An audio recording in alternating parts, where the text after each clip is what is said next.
यापूर्वी ही रेसिपी तुम्ही कधीच केली नसेल हे मी तुम्हाला खात्रीने सांगतेय। असे बटाटे चाळणीमध्ये ठेवून तर पहा, खूप कमालीची रेसिपी तयार होते। बरं, ही रेसिपी करायला अतिशय सोपी आहे आणि झटपट होणारी सुद्धा आहे। अवघ्या 20-1 मिनिटामध्ये तुमची ही रेसिपी बनून तयार होते। तर पहा, ही रेसिपी करण्यासाठी सगळ्यात आधी आपल्याला लागणार आहेत बटाटे। आता तुम्हाला किती क्वांटिटीमध्ये हा पदार्थ करायचा आहे ना, त्यानुसार तुम्हाला इथे बटाट्यांचं प्रमाण कमी जास्त करायचं आहे। आता मी इथे ही 3 जणांसाठी रेसिपी करते। आपण 3 जणांच्या नाश्त्यासाठी करतोय, तर त्यानुसार मी इथे बटाटे घेतलेले आहेत। या सगळ्या बटाट्यांची आपल्याला अशा पद्धतीने साल काढायची आहे पहा। अगदी व्हिडिओत दाखवते ना त्या पद्धतीने आपण या बटाट्यांची साल काढून घेणार आहोत। आता हे बटाटे नवीन आहेत, पण तुमच्याकडे नवीन बटाटे असो किंवा जुने असो, या रेसिपीसाठी आपल्याला दोन्ही प्रकारचे बटाटे चालणार आहेत। तर पहा, अगदी याच पद्धतीने मी आता सगळ्या बटाट्यांची साल काढून घेते। जर बटाटा हिरवा असेल ना, तर तो भाग काढून टाकायचा आहे आणि मोड आलेले बटाटे घ्यायचे नाहीत। तर चला, आता या पद्धतीने मी आधी सगळ्या बटाट्यांची साल काढून घेणार आहे आणि मग तुम्हाला पुढची कृती दाखवणार आहे।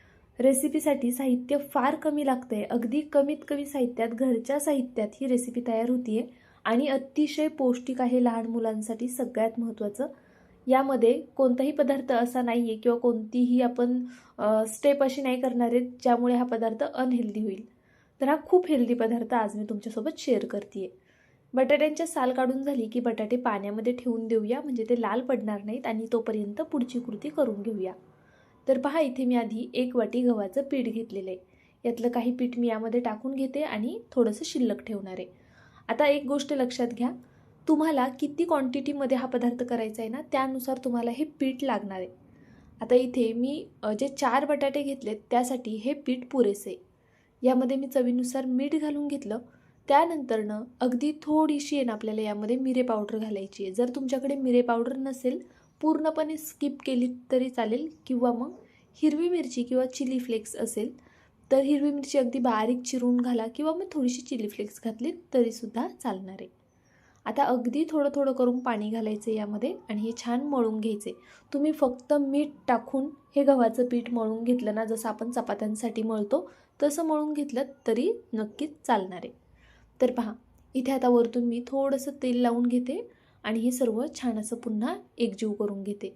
आपल्याला आहे ना पीठ छान मळून घ्यायचं आहे, जसं आपण चपात्यांचं रोजचं पीठ मळतो ना, अगदी त्याच पद्धतीने हे पीठ मळायचं आहे। फार काही वेगळं नाही आहे, फक्त यामध्ये मिरे पावडर मी ॲड केलेली आहे, ज्यामुळे आपण जो पदार्थ बनवतोय तो चवीला जास्त छान लागेल। तर पहा, इथे आपलं पीठ मळून तयार झालेलं आहे। हे 5-10 मिनिटांसाठी साईडला ठेवून देऊया, तोपर्यंत पुढची कृती करून घेऊया। स्टेप बाय स्टेप गोष्टी दाखवते, म्हणजे तुमचाही वेळ वाचेल आणि या पद्धतीने फॉलो केलं ना की अगदी पटपट हा पदार्थ तयार होईल। आता आपलं पीठ भिजतंय ना, तोपर्यंत आपण पुढची कृती करून घेणार आहोत।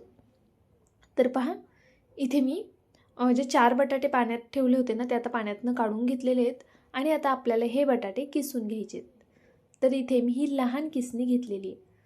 तुमच्याकडे जर मोठी किसणी असेल त्याने किसलेत ना तरीसुद्धा चालणार आहे, किंवा अशा पद्धतीने लहान किसणीने हा बटाटा किसून घेतलात ना तरीसुद्धा चालणार आहे। अगदी सहज असा बटाटा किसला जातो आणि कच्चाच बटाटा घ्यायचा आहे आपल्याला, बरं का, उकडून वगैरे घ्यायचा नाही आहे हा बटाटा।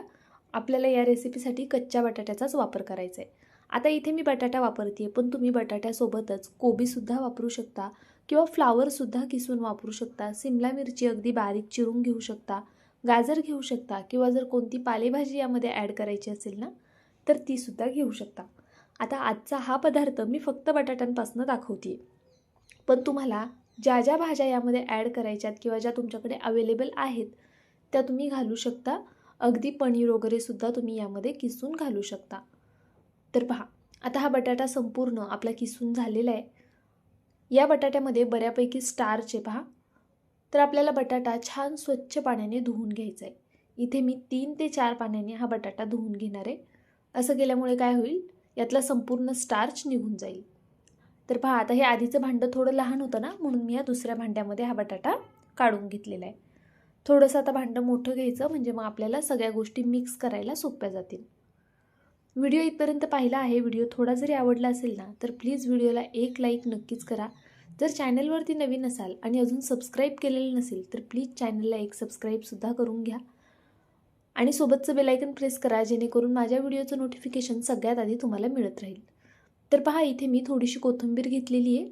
कोथिंबीर छान अशी बारीक चिरून मी यामध्ये घालून घेणार आहे. तुम्ही कोथिंबीर सोबतच पालक वगैरे घालू शकता.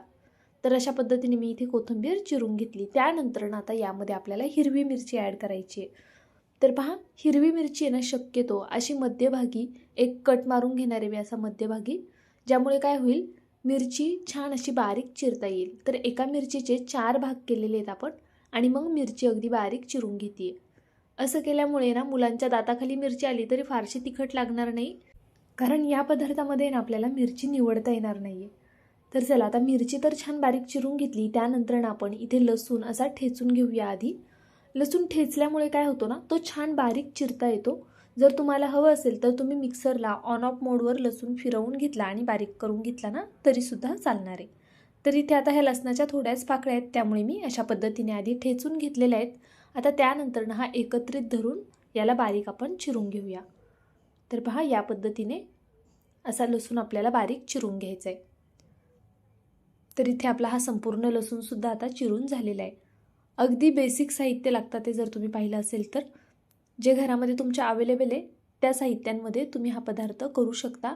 पाहुणे आल्यावरती आवर्जून करा, त्यांनासुद्धा खूप जास्त आवडेल. आणि अजून एक गोष्ट, लहान मुलांचा हा सगळ्यात फेवरेट पदार्थ आहे, मोठ्यांचासुद्धा आहे. पण हा पदार्थ कधी तुम्ही बटाट्यापासून तयार केला नसेल, त्यामुळे आज मी तुम्हाला हा पदार्थ बटाट्यापासून दाखवते आहे.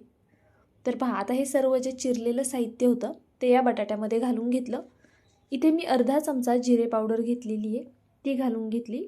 त्यानंतरनं अर्ध्या चमच्यालाही कमी मिरे पावडर आहे. आपण हिरवी मिरची घातली आहे, ती तिखट होती त्यामुळे मी इथे मिरे पावडर कमी वापरली आहे. जर तुम्ही हिरवी मिरची वापरणार नसाल तर फक्त मिरे पावडर वापरली तरी चालेल. चवीनुसार मीठ घालायचे आणि हे सर्व एकजीव करून घ्यायचे. जर तुमच्याकडे मिरे पावडर नसेल ना तर फक्त तुम्ही हिरव्या मिरचीचा वापर करू शकता. बरं, आपल्या व्हिडिओमध्ये मी बऱ्याच वेळा असं खूप शांततेमध्ये सांगत असते. त्याचं कारण असं की मला माझ्या चॅनलवरती माहिती आहे की जास्त करून वयस्कर जे वृद्ध लोक आहेत ते सुद्धा माझा व्हिडिओ पाहतात आणि ते जास्त पाहतात, कारण ज्यांचं चॅनल आहे त्यांना समजतं की आपल्या चॅनलला कोणत्या वयोगटातले व्ह्यूज जास्त येतात ते. त्यामुळे मी शांततेत सांगण्याचा प्रयत्न करत असते, जेणेकरून सगळ्यांना हा व्हिडिओ ही रेसिपी व्यवस्थित समजत जाईल. तर चला आता हे सर्व छान मिक्स करून झालेलं आहे.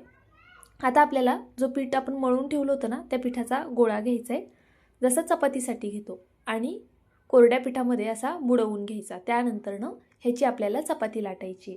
आता ही चपाती लाटत असताना आपण जी रेग्युलर चपाती लाटतो ना जशी पातळ, तशीच लाटायची. अगदीच कागदासारखी पातळ नाही आणि जाडही नाही. जशा रोजच्या आपल्या चपात्या असतात, पोळ्या असतात ना, अगदी त्या पद्धतीने ही चपाती मी इथे लाटून घेतलेली आहे. आता इथे एक वाटी घेतली आहे मी. या वाटीने ना अशा पुऱ्या पाडून घ्यायच्या आहेत आपल्याला. याच्या पहा अगदी या पद्धतीने अशा मी पुऱ्या पाडून घेते. तर आपल्याला पुरी आणि भाजी करायची आहे का, तर तसं अजिबात नाही आहे. आता मी इथे ना 3 पुऱ्या मला काढायच्या होत्या, तर आधी मी ह्या 2 साईडला करते आणि इथं थोडंसं लाटण्याने लाटून घेते, कारण हे मला थोडी ही साईड जाडसुद्धा आहे आणि यावरती ती वाटी बसत नाही आहे. तर असं आपण हे करून घेऊया. तर पहा इथे ही तिसरी पुरी आपली निघालेली आहे. आता ह्या पुऱ्या अशा पुऱ्या पाडल्यानंतरनं परत एकदा लाटून घ्यायच्या आहेत आपल्याला, कारण ह्याच्या ज्या किनारी आहेत ना त्या जाड झालेल्या असतात आणि मेन म्हणजे ह्याच्या ज्या किनारी आहेत त्या आपल्याला छान पातळ हव्या आहेत. त्यामुळे मी अशा किनारी ह्याच्या लाटून घेणार आहे. तर पहा अशा पद्धतीने आता ज्या दुसऱ्या 2 पुऱ्या आहेत त्याच्यासुद्धा लाटून घेऊया. तुम्हाला बघतानाच कळत असेल की पुरी थोडी जाड आहे. तर अशा पद्धतीने लाटून घ्यायचं. एकदम परफेक्ट गोलच झाली पाहिजे असं अजिबात नाही आहे. फक्त आपल्याला ह्याला जरा असा गोलाकार आकार हवा आहे, म्हणजे आपण जे पुढचे पदार्थ करणार ना ते छान असे आपल्याला आकार देता येतील. पहा असं मी ह्याच्या फक्त कडा लाटून घेते, मध्यभागी नाही लाटते, फक्त कडा लाटून घ्यायच्या आहेत. तर इथे आपल्या अशा पद्धतीने या कडा लाटून झालेल्या आहेत, पाहू शकता तुम्ही. आता आपल्याला यामध्ये ते सारण भरायचे. तर पहा मी इथे तुम्हाला आहे ना 4 प्रकारच्या हा जो पदार्थ आहे तो 4 प्रकारे करून दाखवते आहे. त्यामुळे व्हिडिओ शेवटपर्यंत पहा आणि काळजीपूर्वक पहा. तर पहा इथे आपल्याला अशा हातावरती पुरी घ्यायची आहे आणि यामध्ये 1 चमचा सारण भरायचे. सारण थोडं जास्तच भरायचं, असं कमी वगैरे भरू नका. आता बघा आपली पुरी लहान आहे ना, तर मी 1 चमचा इथे सारण भरून घेतलेलं आहे आणि अशा पद्धतीने याला आकार देते. जसे आपले मोमोज असतात ना, अगदी त्या पद्धतीने इथे मी आकार देते. तुम्हाला मी 3 प्रकारे मोमोज दाखवणार आहे 3 प्रकारचे आकार देऊन, आणि एक चौथा जो आहे तो थोडा वेगळा दाखवणार आहे. तर पहा, अशा पद्धतीने आपण हे करून घेऊया. आता नॉर्मली बाहेर मोमोज जे मिळतात ते मैद्याचे असतात, आणि त्याचबरोबर तुम्ही इथे यामध्ये चिकनचं फिलिंगसुद्धा भरू शकता, किंवा पनीरचं फिलिंग भरू शकता, किंवा मग मिक्स व्हेजिटेबलचं सुद्धा फिलिंग इथे भरू शकता. पहा किती छान असा आकार देता आलेला आहे. मैद्यापेक्षा गव्हाचं पीठ कधीही पौष्टिक, त्यामुळे शक्यतो इथे गव्हाच्या पिठाचे आपल्याला मोमोज करून घ्यायचे आहेत. लहान मुलांना अशा प्रकारचे मोमोज खूप आवडतात. जर तुम्ही अशी बटाट्याची भाजी आणि चपाती दिली तर मुलं एवढे आवडीने खाणार नाहीत, पण अशा पद्धतीने जर मोमोज करून दिले ना तर ते नक्कीच आवडीने खातील. तर पहा, इथे मी दुसरा मोमोज दाखवते तुम्हाला. हा थोडा वेगळ्या पद्धतीने करते. तर या पद्धतीने सुद्धा तुम्ही इथे मोमोज करू शकता. अगदी सोपे आहेत. फक्त याला असे चिमटे घ्यायचे आहेत आपल्याला. पाहू शकता तुम्ही, याला फक्त प्लेट पाडायचे आहेत आपल्याला असे. तर इथे आपला हा मोमोज बनून तयार झालेला आहे. पहा, आहे की नाही अगदी बाहेरच्यासारखा. सोपे असतात खूप करायला. एकदा नक्की ट्राय करा. आणि जर तुम्हाला मैद्याचेच करायचे असतील ना तर गव्हाच्या पिठाऐवजी तुम्ही मैद्याचं पीठ वापरू शकता. सेम बाकी सर्व साहित्य सेम घ्यायचं, आणि हे मैद्याच्या पिठाचं सुद्धा तुम्ही करू शकता. आणि त्यातनं पण ना, ही जी मी बटाट्याची भाजी बनवली आहे ना त्याऐवजी तुम्ही पनीरची किंवा चिकन खात असाल, चिकनची जर घेतलीत ना तर जास्त छान लागेल. तर तुम्ही त्या पद्धतीने सुद्धा करून पाहू शकता. पण प्रत्येक वेळी घरामध्ये पनीर किंवा चिकन अवेलेबल असेलच असं नसतं, आणि मुलं आयत्या वेळी कधी असा हट्ट करतात ना की आम्हाला मोमोजच खायचे, तर त्यावेळी तुम्ही नक्कीच या पद्धतीने बनवून देऊ शकता. तर पहा, इथे मी 2 तुम्हाला दाखवलेले आहेत. आता हा तिसरा दाखवते. याला एकाच साईडने आपल्याला आधी प्लेट घ्यायच्या. त्या अशा एका साईडने प्लेट घेतल्या मी संपूर्ण, की त्यानंतर ह्याला गोल करून घ्यायचा अशा पद्धतीने. तर पहा, इथे हा सुद्धा मोमोज आपला बनून तयार झालेला आहे. अजून एक तिसरी आणि सगळ्यांना आवडेल अशी एक दाखवते मी. तर पहा, आता आपण हे आधी आहे ना जरा साईडला ठेवून देऊया. अप्रतिम झालेले आहेत. पाहू शकता तुम्ही, दिसायला खूप सुंदर दिसतात ते, आणि मेन म्हणजे गव्हाच्या पिठाचे आहेत. तर इथे पहा, मी एक पुरी घेतलेली आहे. आता यावरती आहे ना आपण असं सारण ठेवून घेऊया. आता हे बाकीच्या मोमोजचे आकार जर तुम्हाला द्यायला अवघड जात असेल ना तर सगळ्यांचा फेवरेट आणि सोप्पा आकार तो देऊ शकता. म्हणजेच आपण जसं गणपती बाप्पांसाठी मोदक करतो ना, अगदी तसा मोदकाचा आकारसुद्धा तुम्ही याला देऊ शकता. फक्त मुलांना छान वाटावं म्हणून मग आपण मोमोजचा आकार देत होतो.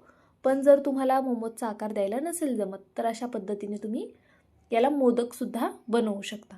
तर पहा, अशा पद्धतीने करायचं आहे आपल्याला. आणि आता इथे ना काय झालं आहे, जे भाजीला पाणी सुटलेलं आहे ना ते माझ्या हाताला लागलेलं आहे. तुम्हाला इथे दिसत असेल वरतून ह्याला शाईन आलेली आहे, म्हणजे ते पाणी हाताला लागलेलं आहे. त्यामुळे हे वरचं जे आहे ना कवच ते चिटकत नव्हतं एकमेकांना. तर थोडंसं कोरडं पीठ घेऊन इथे मी हे आता चिटकवून घेणार आहे अशा पद्धतीने. आणि शक्यतो काळजी घ्यायची की हे भाजीचं जे पाणी आहे ना, जिथे आपण मोमोजच्या प्लेट घेणार आहे ना तिथे लागलं नाही पाहिजे. तर पहा, या पद्धतीने आपण हे व्यवस्थित असं बंद करून घेऊया. इथे मोदकाचं थोडंसं आलं की त्याला पाणी लागल्यामुळे ना ते बंदच होत नव्हतं.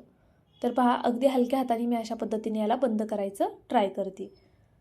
तर इथे आपला आता हा मोदकसुद्धा जवळपास तयार झालेला आहे. आता आपण हा साईडला ठेवून देऊया, आणि तुम्हाला आता मी बाकीचे मोमोज दाखवते. तर पहा, इथे मी सगळे मोमोज ना या पद्धतीने बनवून घेतलेले आहेत. हे जे दुसरे मोमोज आहेत ना हे अगदी झटपट होतात आणि सोपे आहेत करायला. तुम्ही एकदा करायला घेतलेत ना तर खात्रीने सांगते तुम्हाला सुद्धा नक्कीच जमतील. तर आता इथे मी चाळण घेतलेली आहे. चाळणीला आपल्याला अगदी थोडंसं तेल लावायचं आहे. या रेसिपीसाठी पहा, आपण तेलाचा खूप कमी वापर केलेला आहे. आत्ता आपण चाळणीला जे तेल लावतोय ते, आणि पीठ ज्यावेळेस आपण कणिक मळली ना त्यावेळेस जेवढं तेल वापरलं आहे तेवढंच. तर इथे जवळपास आपल्याला 1 ते 1.5 चमचा तेल लागलेलं आहे. फार काही तेलाची सुद्धा गरज पडणार नाही आहे. जर तुम्हाला हे शॅलो फ्राय करायचे असतील ना मोमोज, डीप फ्राय करायचे असतील तर नक्कीच तुम्ही करू शकता. पण मी थोडी हेल्दी रेसिपी करते आज, तर मी हे डीप फ्राय वगैरे न करता अशा पद्धतीने उकळून घेणार आहे. तर पहा, मी इथे चाळणीवरती हे सगळे मोमोज अशा पद्धतीने ठेवते जेणेकरून मला एका चाळणीमध्ये सगळे मोमोज बसले जातील आणि मग दुसरी चाळण लावायला लागणार नाही. हे मोमोज जर तुम्हाला खूप चिटकून ठेवायला लागत असतील ना तर मोमोजला थोडंसं वरतून तेल लावून घ्या, म्हणजे मग ते एकमेकांना चिकटणार नाहीत. मग तुम्ही अगदीच चिटकून ठेवलेत तरी चालतील. तर मी इथे अशा पद्धतीने ह्याला सेट केलेले आहे, पाहू शकता तुम्ही. आणि आपले सगळे मोमोज एकाच चाळणीमध्ये बसलेले सुद्धा आहेत. तर चला आता ह्याला वाफ द्यायला ठेवूया. इथे मी पाणी गरम करण्यासाठी ठेवलं होतं आधीच. तर पहा, पाण्याला छान उकळी आलेली. पातेलं भरून वगैरे ठेवण्याची गरज नाही आहे. मी इथे 2 ग्लास पाणी टाकलेलं आणि 2 ग्लास पाणी अगदी बारीक गॅसवर छान उकळून दिलेलं आहे. आता हे झाकण ठेवायचे आणि बारीक गॅसवर होऊन द्यायचे. तर पहा, जवळपास एक 10 ते 12 मिनटं झालेली आहेत. हे आपण गव्हाच्या पिठाचं करतोय, आतमधला बटाटा कच्चा आहे, त्यामुळे हे व्यवस्थित होऊन द्यायचे. ह्याला वेळ लागणार थोडासा शिजायला. मी इथे मीडियम फ्लेम केली होती. एक 5 मिनटं आधी बारीक गॅसवर ठेवले, त्यानंतरनं मीडियम फ्लेमवरती पुढचे 5 ते 7 मिनटं ठेवलेले. आता हे मोमोज परफेक्ट असे शिजलेले आहेत. आता हे आपण एक एक करून काढून घेऊया. ते शिजलेलं कसं ओळखायचं? वरचं जे मी पीठ आता तोडून बघितलं ना, तर ते जर हाताला चिटकत असेल, असं चिकट लागत असेल, तर मोमोज कच्चे आहेत. आणि जर ते व्यवस्थित असे तुटले गेले तर हे मोमोज परफेक्ट असे झालेले आहेत असं म्हणू शकता. तर पहा, आता इथे माझ्याकडे ऑलरेडी चटणी केलेली होती. मी आधी चिकन मोमोज केले होते, तर त्याची चटणी शिल्लक होती म्हणून मी ही रेसिपी चटणीची रेसिपी तुमच्यासोबत शेअर नाही केली आहे. पण चटणी करायला सुद्धा खूप सोपी आहे, तुम्ही नक्कीच करू शकता. पहा, अशा पद्धतीने मी इथे तोडून दाखवते तुम्हाला. अप्रतिम होते आणि शक्यतो चटणीसुद्धा आहे ना घरीच करा, म्हणजे मग मुलांना अजून जास्त हेल्दी. चटणीसाठी आपल्याला फक्त टोमॅटो लागणार आहे, लाल मिरच्या लागणार आहेत आणि थोडंसं कॉर्नफ्लॉवर लागणार आहे, भरपूर असा लसूण लागणार आहे आणि थोडं अद्रक लागणार आहे. ते सर्व थोडंसं तेलामध्ये भाजून घ्या आणि त्यानंतरनं मिक्सरला छान बारीक वाटून घ्या आणि मग कॉर्नफ्लॉवर टाकून थोडं पाणी टाकून ती चटणी शिजवून घ्या आणि चवीनुसार मीठ टाका. अतिशय सोपी रेसिपी आहे चटणीची सुद्धा. थोडीशी हवं तर तुम्ही कोथिंबीरसुद्धा चिरून घालू शकता. तर पहा, इथे आपली मोमोज तयार झालेले आहेत आपले आणि सोबत चटणीसुद्धा आहे. अप्रतिम होतात, गरमागरम, मुलांना फार आवडतील. नक्की करा. जाता जाता व्हिडिओला लाईक करा, सबस्क्राईब करा आणि शेअरसुद्धा करा. बाय.